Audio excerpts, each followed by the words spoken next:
Hola a todos y bienvenidos al canal.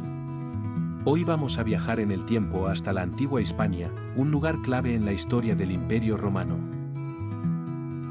Si te interesa descubrir cómo esta tierra se transformó bajo el dominio romano, quédate con nosotros, y no olvides suscribirte para seguir aprendiendo juntos.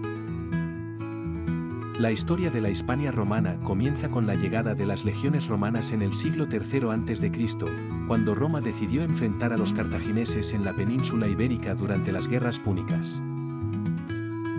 Tras la derrota de Cartago, Roma inició una larga y compleja conquista que duró casi 2 siglos, luchando contra pueblos como los celtíberos y los lusitanos, que se resistieron con valentía.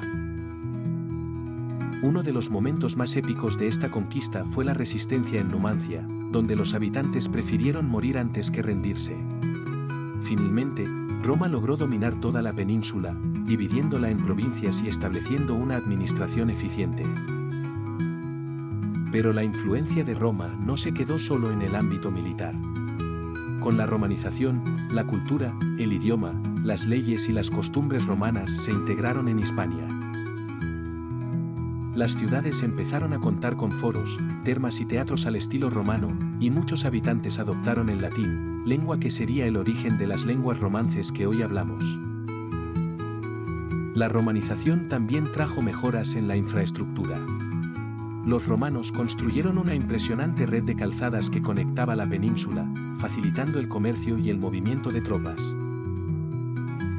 También promovieron la agricultura y la minería, haciendo de Hispania una de las regiones más prósperas del imperio.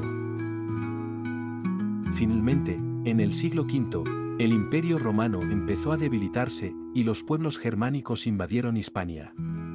Pero la huella de Roma perduraría para siempre en la cultura, las leyes y la lengua de la península. Gracias por acompañarnos en esta aventura por la Hispania romana.